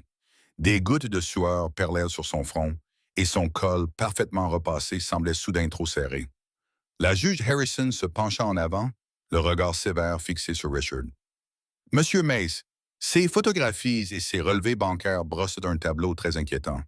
Pourriez-vous expliquer pourquoi vous examiniez le testament de votre femme avant même qu'elle ne l'ait signé? » Richard balbutia, sa confiance habituelle s'effritant.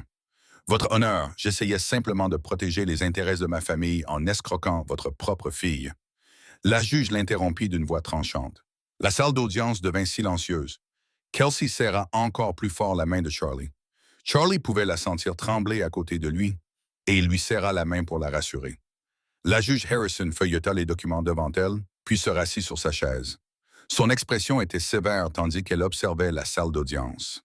« Après avoir examiné toutes les preuves présentées, je trouve des preuves claires et convaincantes d'activités frauduleuses dans la gestion du testament de Jessie Mace et du fonds fiduciaire de sa fille. » Elle tourna son attention directement vers Richard. « Vos actions, Monsieur Mace, montrent une tentative délibérée de priver votre fille de son héritage légitime. » Kelsey eut le souffle coupé. Charlie resta parfaitement immobile, le visage buriné, tendu par l'anticipation. Par conséquent, poursuivit la juge Harrison, je déclare par la présente que le testament signé par Jessie Mace pendant son hospitalisation est nul et non avenu. Le contrôle total du fonds fiduciaire de Kelsey Mace doit lui être restitué immédiatement, M. Charlie Mace agissant en tant que fiduciaire jusqu'à ce qu'elle atteigne l'âge légal. La tension qui habitait Kelsey se relâcha d'un seul coup. Les larmes lui montèrent aux yeux et elle se tourna vers Charlie pour lui sauter au cou. Charlie la serra contre lui, les yeux brillants d'émotion, tandis qu'un sentiment de soulagement les envahissait tous les deux. De l'autre côté de la salle d'audience, Richard s'affaissa sur sa chaise, son monde parfaitement construit s'écroulant autour de lui. Mais ni Charlie ni Kelsey ne lui prêtaient attention. Ils avaient gagné. Après tout leur combat, toute leur recherche, la justice avait enfin prévalu. Le soleil de fin d'après-midi dessinait de longues ombres sur le paysage du Montana, tandis que la camionnette usée de Charlie roulait sur la route de terre familière menant à sa cabane. Kelsey était assise sur le siège passager, la tête appuyée contre la vitre, regardant la lumière dorée filtrer à travers les pins. La maillette en cuir contenant tous leurs documents juridiques était posée entre eux, rappel physique de leur victoire. Charlie s'arrêta devant la cabane et coupa le moteur. Pendant un moment, aucun d'eux ne bougea, laissant le silence paisible de leur environnement les envahir. La tension constante qui les avait accompagnés pendant des mois commençait enfin à s'atténuer. « Je n'arrive pas à croire que c'est vraiment fini, » dit Kelsey doucement, en passant ses doigts sur la mallette. Charlie acquiesça, ses traits rugueux s'adoucissant. « Entrons, ma petite. Je pense qu'on a tous les deux besoin de souffler un peu. » À l'intérieur de la cabane, Charlie se dirigea directement vers la cuisine et sortit 2 bouteilles de root beer du réfrigérateur, leur boisson préférée pour faire la fête depuis que Kelsey avait emménagé. La cabane avait changé depuis quelques mois. Les livres scolaires de Kelsey étaient éparpillés sur la table basse et des coussins colorés égayaient le canapé en cuir usé. De petits changements qui avaient transformé le studio de Charlie en un véritable foyer. Ils s'installèrent sur le canapé et Charlie tendit une bouteille de root beer à Kelsey. Le ventilateur de plafond tournait doucement au-dessus d'eux, brassant l'air chaud. Kelsey se mit à tripoter le bouchon de la bouteille. Quand maman est morte, j'ai cru que j'avais tout perdu. Mon monde s'est effondré. Elle but une petite gorgée, rassemblant ses pensées. Et puis, quand j'ai découvert l'existence de papa et du fonds fiduciaire, j'ai eu l'impression de la perdre à nouveau. Comme si tout ce que je croyais savoir sur ma famille n'était qu'un mensonge. Charlie se tortilla, mal à l'aise. Mais il savait que Kelsey avait besoin de parler. Ta mère, dit-il en s'éclaircissant la gorge. Elle a fait des erreurs, nous en avons tous fait, mais elle t'aimait d'un amour féroce, Kelsey. Ça, ce n'était pas un mensonge. Je le sais maintenant, dit Kelsey en se tournant vers lui. Je crois que je la comprends mieux aussi, moi. Elle essayait de me protéger, même si elle ne savait pas toujours comment s'y prendre. Elle fit une pause, les yeux embués, tout comme tu m'as protégé. Charlie eut la gorge serrée par l'émotion. Il but une longue gorgée de root beer, gagnant du temps pour retrouver sa voix. Il n'y a rien que je ne ferai pour toi, mon garçon. J'aurais dû être plus présente avant, pour toi et ta mère. Mais tu es là maintenant, dit Kelsey avec fermeté. Sa voix s'adoucit lorsqu'elle ajouta « Tu es plus un père que Richard ne l'a jamais été, même avec tous tes tatouages effrayants et cette barbe de fou. » Un rire surpris échappa à Charlie, rugueux et sincère. Il tendit le bras et lui serra l'épaule. Sa grande main était douce malgré sa force. Ces derniers mois, continua Kelsey, j'ai appris toutes ces choses sur ma famille, sur les mensonges de papa, sur les difficultés de maman. Ça a été dur, vraiment dur. Elle posa sa boisson gazeuse et ramena ses genoux contre sa poitrine. Mais tu sais quoi? Je pense que j'avais besoin d'apprendre tout ça, parce que maintenant je sais que la famille, ce n'est pas seulement ceux dont on est issu. C'est ceux qui sont à vos côtés quand les choses deviennent difficiles. Les yeux de Charlie s'embuèrent tandis qu'il regardait sa petite fille, voyant des traces de Jessie dans son expression déterminée, mais aussi quelque chose d'unique à Kelsey, une force qui n'appartenait qu'à elle. Je n'aurais jamais pensé dire ça, dit-elle avec un petit sourire. Mais je suis contente que tu sois ma famille, Charlie. Ma vraie famille. On frappa à la porte de la cabane juste au moment où Charlie finissait de faire la vaisselle du petit déjeuner. Kelsey leva les yeux de ses devoirs sur la table de la cuisine, son crayon suspendu au milieu d'une équation. Par la fenêtre, il pouvait voir le SUV noir et coûteux de Richard garé dans l'allée de gravier qui semblait déplacé parmi les aiguillets de pin et la terre. Charlie s'essuya les mains sur un torchon, son visage buriné se crispant. Voulant le renvoyer, Kelsey secoua lentement la tête. Non, je pense que nous devrions écouter ce qu'il a à dire. Charlie ouvrit la porte et trouva Richard debout devant lui, mais ce n'était pas le Richard qu'ils avaient affronté au tribunal. Il n'avait plus son costume impeccable et son air autoritaire. Il portait plutôt un jean et une chemise boutonnée toute simple. Ses épaules étaient voûtées et des cernes sombres persistaient sous ses yeux. « Puis-je entrer ?» demanda Richard, sans son assurance habituelle. Charlie s'écarta, observant Richard attentivement tandis qu'il entrait. Kelsey resta assise à la table de la cuisine, oubliant ses devoirs de géométrie. « Je... Richard s'éclaircit la gorge, regardant autour de lui la modeste cabane. « Je sais que je suis probablement la dernière personne que vous avez envie de voir en ce moment. »« Tu as raison, » marmonna Charlie, mais ses mots étaient moins acerbes que d'habitude. Richard acquiesça, acceptant l'hostilité. Il se tourna vers Kelsey, tripotant nerveusement ses clés de voiture. « J'ai beaucoup réfléchi depuis la décision du tribunal au sujet du genre de père que j'ai été, du genre de personne que je suis devenu. » Kelsey resta parfaitement immobile, le visage impassible, mais à l'écoute. « J'ai eu tort, » continua Richard, la voix légèrement brisée, à propos de tout.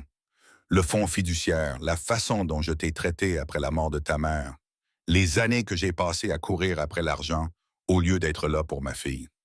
Il déglutit péniblement. J'ai laissé la cupidité et l'influence de ma famille me corrompre. J'ai oublié ce qui comptait vraiment. Charlie s'est appuyé contre le mur, les bras croisés, mais observant attentivement Richard s'approcher de Kelsey. Je ne te demande pas de pardon, a dit Richard. Je ne le mérite pas, mais je veux que tu saches à quel point je suis profondément désolé pour tout ce que je t'ai fait subir. Tu mérites mieux que moi. Tu méritais un père présent, qui te protège, qui te donne la priorité. Il jeta un coup d'œil à Charlie. Et je suis reconnaissant que lorsque j'ai échoué à être cette personne, quelqu'un d'autre ait pris le relais. Les mains de Kelsey tremblaient légèrement lorsqu'elle s'éloigna de la table.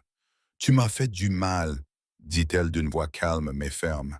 Tu as choisi l'argent plutôt que moi, plutôt que maman. Je sais, murmura Richard, les larmes aux yeux. Je sais que je l'ai fait, et je regretterai ce choix pour le reste de ma vie. Le silence s'installa dans la cabane, à l'exception du doux tic-tac de l'horloge accrochée au mur. Kelsey se leva lentement, croisant les bras dans un geste qui reflétait la posture protectrice de Charlie. J'accepte tes excuses, dit-elle finalement. Mais cela ne répare pas tout. La confiance ne se regagne pas avec des mots. Richard acquiesça rapidement. Bien sûr, je comprends. J'espère simplement qu'avec le temps, tu me laisseras peut-être essayer de regagner une place dans ta vie, même si elle est modeste. Kelsey regarda Charlie, puisant de la force dans sa présence rassurante, avant de se tourner à nouveau vers son père. Nous pouvons essayer petit à petit, mais les choses ne seront plus jamais comme avant. C'est plus que je ne mérite, dit Richard doucement. Merci. Le soleil matinal pénétrait par les fenêtres de la cabane, projetant des taches de lumière chaude sur la table de la cuisine où étaient éparpillées des brochures universitaires. Kelsey était assise en tailleur sur sa chaise, ses cheveux noirs tirés en arrière, en une queue de cheval désordonnée, et feuilletait les pages glacées. Charlie se tenait debout au comptoir, versant 2 tasses de café. Et celle-ci? Kelsey brandit une brochure présentant un campus tentaculaire. L'Université du Montana. Elle n'est qu'à 3 heures d'ici. Charlie apporta les tasses de café et en posa une devant elle. Il y a un bon programme d'ingénierie là-bas, dit-il en tirant d'une chaise. Tes notes en maths sont suffisantes. Oui, mais les doigts de Kelsey suivirent le bord de la brochure. Il y a aussi Stanford et le MIT. Elle se mordit la lèvre avec un fond fiduciaire. Je pourrais aller n'importe où maintenant. Le visage buriné de Charlie s'adoucit tandis qu'il observait sa petite fille. Les derniers mois l'avaient changé. La fille effrayée et en colère du refuge avait disparu. À sa place se trouvait une jeune femme qui recommençait à croire en elle. Tu pourrais, acquiesça-t-il en buvant une gorgée de café. Le monde s'ouvre à toi maintenant, ma petite. Kelsey posa la brochure et enroula ses mains autour de sa tasse. J'y ai beaucoup réfléchi, dit-elle doucement. À ce que je veux faire, Charlie attendit, lui laissant le temps de trouver ses mots. L'horloge de la cuisine tic-taquait doucement en arrière-plan. Tout le monde avait toujours des projets pour moi, continua-t-elle. Papa voulait que je fasse des études de commerce. Maman poussait pour que je fasse du droit. Le fonds fiduciaire était censé permettre tout cela. Elle leva les yeux vers Charlie. Charlie, mais personne ne m'a jamais demandé ce que je voulais. Et qu'est-ce que tu veux? Demanda Charlie d'une voix douce. Je veux rester ici, répondit Kelsey dans un élan. Juste pour un moment. Peut-être suivre quelques cours au centre universitaire d'abord. Pour y voir plus clair. Elle hésita. Si ça te convient, ajouta-t-elle alors que la tasse de café de Charlie s'arrêtait à mi-chemin de ses lèvres. Ici, avec ton vieux grand-père. Tu es le seul à avoir toujours été honnête avec moi, dit Kelsey. Qui ne voulait rien de moi, sauf... Elle déglutit péniblement. Sauf que je sois bien. Charlie posa sa tasse, la gorge serrée. Cet endroit n'est pas vraiment luxueux, dit-il d'un ton bourru en désignant la modeste cabane. Ce n'est pas ce à quoi tu es habitué. Je n'ai pas besoin de luxe, répondit Kelsey. J'ai besoin d'une famille, une vraie famille. Elle tendit le bras par-dessus la table et posa sa main sur celle, tatouée, de Charlie. Tu es tout ce qui me reste. Qui se soucie vraiment de moi? Pas mon fonds fiduciaire, pas mes relations futures. Juste moi. Charlie baissa les yeux vers leurs mains. La sienne, grande et rugueuse, la sienne, petite et douce, et il sentit quelque chose bouger dans sa poitrine. Toutes ces années de regret, à se demander s'il avait failli à Jessie, semblaient s'atténuer un peu. Eh bien, dit-il en s'éclaircissant la gorge, je suppose qu'il vaudrait mieux nettoyer cette chambre d'amis correctement. La rendre plus accueillante. Le sourire de Kelsey illumina tout son visage. Vraiment? Tu es sérieux? Bien sûr, répondit Charlie. C'est plutôt sympa de t'avoir ici.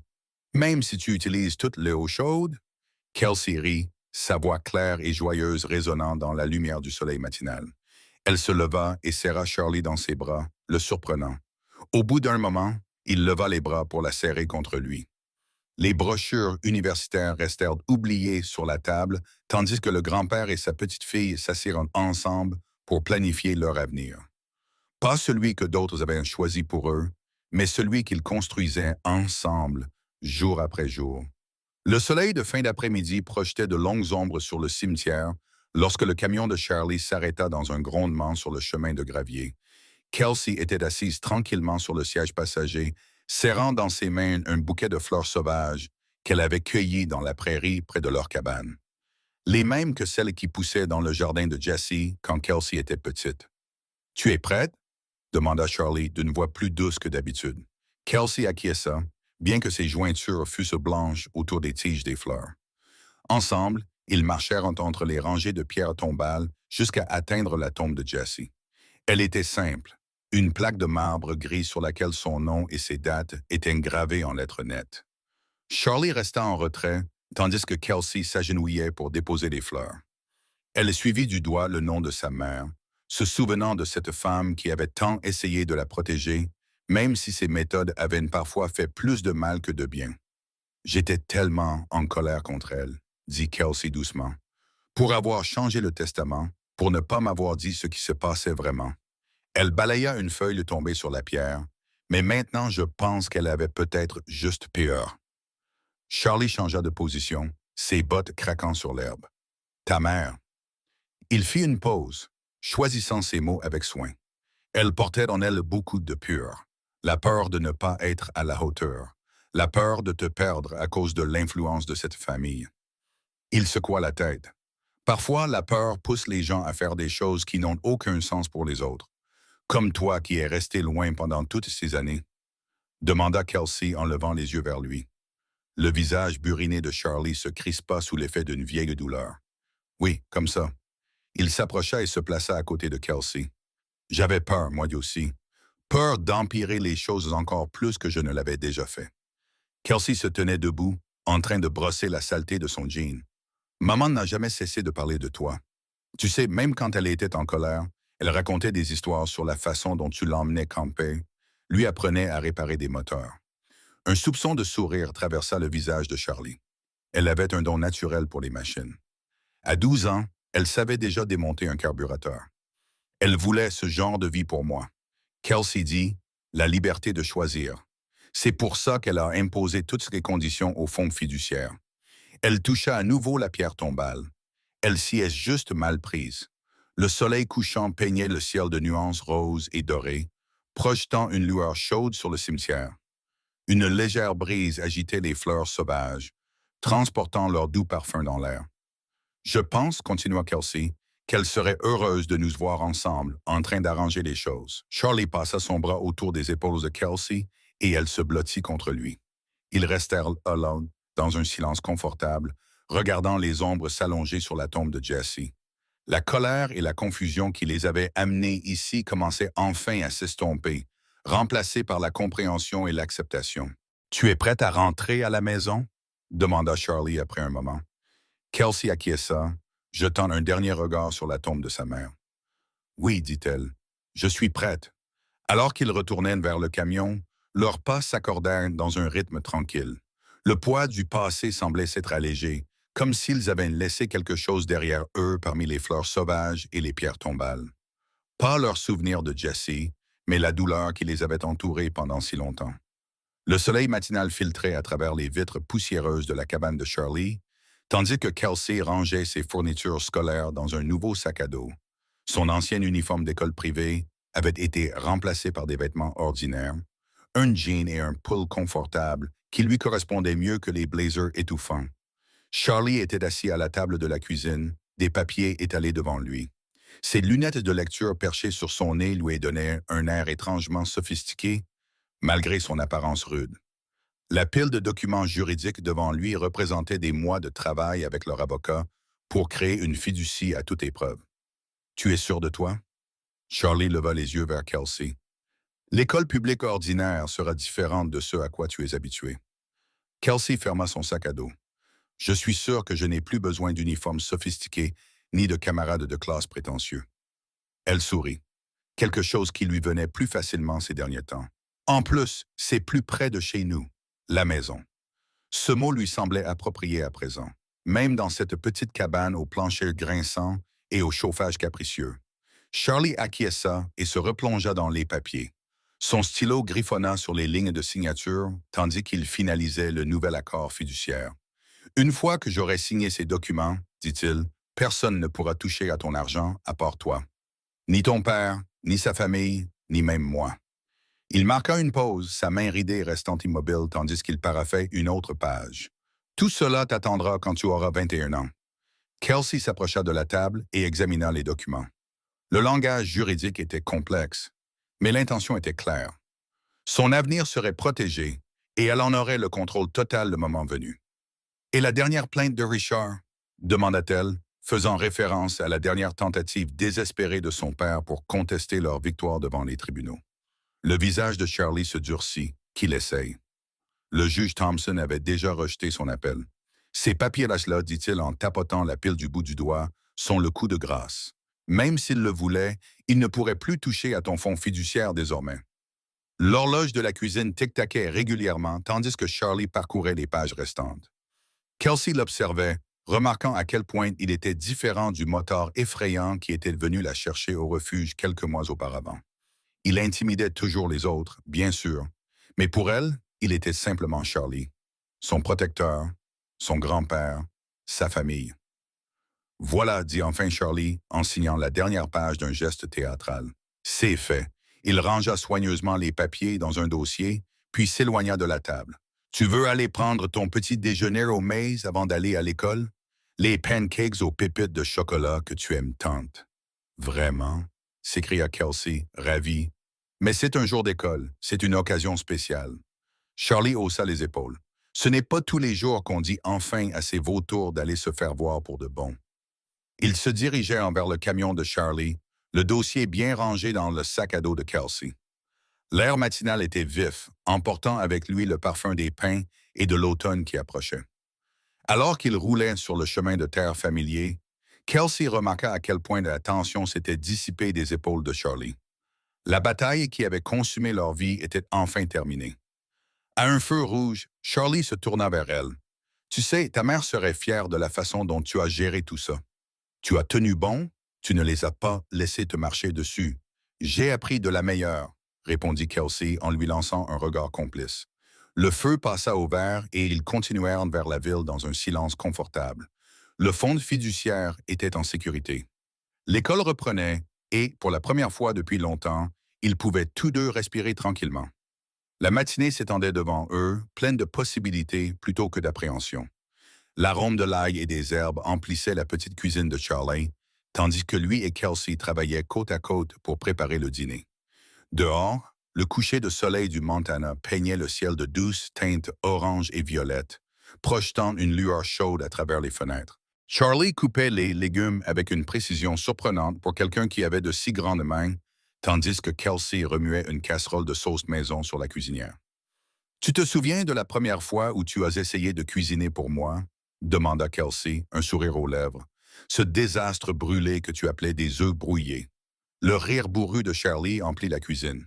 « Et je me suis amélioré depuis. » Il versa les oignons coupés en dés dans la poêle. « En plus, tu n'étais pas vraiment un chef cuisinier à l'époque. »« Qu'est-ce que tu avais essayé de faire? » »« Le macaroni au fromage qui ressemblait à de la soupe. »« Ce n'était pas ma faute, » protesta Kelsey, mais elle riait aussi. Les instructions sur la boîte étaient bizarres. Ils travaillèrent dans un silence confortable pendant un moment, se déplaçant l'un autour de l'autre avec l'aisance de personnes qui avaient appris à connaître le rythme de l'autre. Charlie tendit la main vers le pain à l'ail dans le four au moment où Kelsey s'écartait. Une danse qu'ils avaient perfectionnée au fil des mois passés à partager ce petit espace.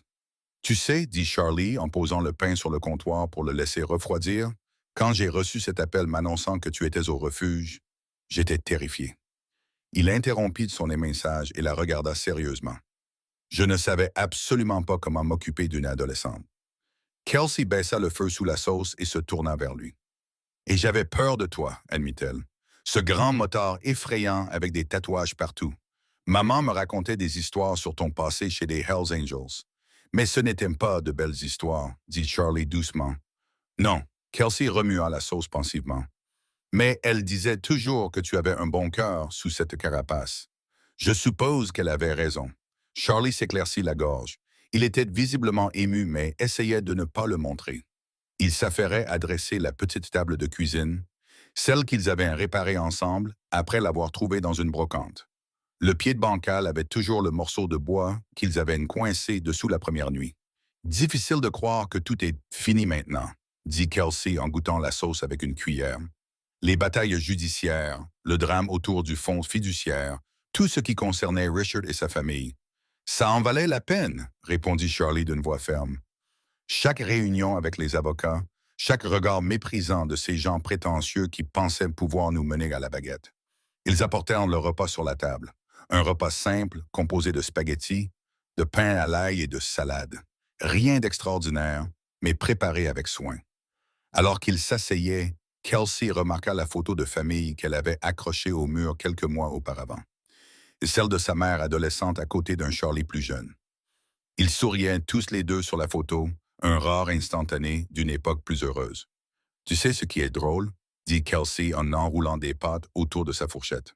Quand tout cela a commencé, je pensais que récupérer ce fonds fiduciaire était la chose la plus importante au monde, comme si cela allait régler tous les problèmes de ma vie. Charlie leva les yeux de son assiette, le regard doux malgré son apparence rude. L'argent est important, petite. Je ne vais pas prétendre le contraire, mais ce n'est pas tout. Non. Kelsey acquiesça, repensant aux mois qu'ils avaient passés à se battre ensemble, à apprendre à se faire confiance, à construire quelque chose qu'aucun d'eux n'avait prévu. Ce n'est définitivement pas tout. La lumière du soir filtrait à travers la fenêtre de la cuisine, réchauffant cette scène simple. Leurs assiettes fumaient. Le pain à l'ail emplissait l'air de son odeur réconfortante. À cet instant, Charlie et Kelsey savaient tous deux qu'ils avaient gagné quelque chose de bien plus précieux que n'importe quel fonds fiduciaire ne pourrait leur offrir. L'épaisse enveloppe reposait sur la table de cuisine de Charlie, son en-tête prestigieux brillant dans la lumière du matin. Les mains de Kelsey tremblaient, tandis qu'elle la tenait. Sa lettre d'acceptation à l'université de Stanford, qui lui semblait encore irréelle même après l'avoir lue 10 fois. Charlie se tenait près du comptoir, essayant de cacher son sourire fier derrière sa tasse de café. Son visage buriné s'adoucit tandis qu'il observait sa petite fille, se souvenant de l'adolescente brisée qui s'était présentée au refuge pour sans-abri un peu plus d'un an auparavant. Et maintenant, elle était là, prête à conquérir le monde. Une bourse d'études complète, dit Kelsey en secouant de la tête, incrédule. Ils ont dit que mon essai sur la façon de surmonter l'adversité se démarquait vraiment. Elle leva les yeux vers Charlie, les yeux brillants. J'ai écrit sur nous, sur la façon dont tu m'as appris ce que signifie vraiment une famille. Charlie posa sa tasse et s'éclaircit la gorge pour cacher son émotion. Eh bien, dit-il d'un ton bourru, c'est toi qui as fait tout le travail. Je t'ai juste donné un endroit où loger. Ce n'est pas vrai, et tu le sais, dit Kelsey en se levant et en traversant la petite cuisine pour le serrer dans ses bras. Charlie se raidit d'un instant. Même après tout ce temps, les manifestations d'affection le prenaient encore au dépourvu, mais il finit par l'enlacer. Tu t'es battu pour moi alors que personne d'autre ne le faisait, continua-t-elle, la voix étouffée par sa chemise. Tu as cru en moi alors que je ne croyais même pas en moi-même. Le soleil matinal filtrait à travers la fenêtre, faisant danser les grains de poussière dans l'air. Dehors, la moto de Charlie brillait dans l'allée, récemment astiquée pour leur balade de week-end. Les murs de la petite cabane étaient désormais recouverts de photos, certaines anciennes, d'autres récentes, racontant l'histoire de leur famille atypique. Tu te souviens quand tu m'as appris à conduire? Kelsey rit en se dégageant de son étreinte.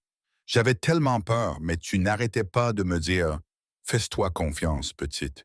Tu es plus forte que tu ne le penses. » Charlie acquiesça, un rare sourire éclatant son expression habituellement sévère.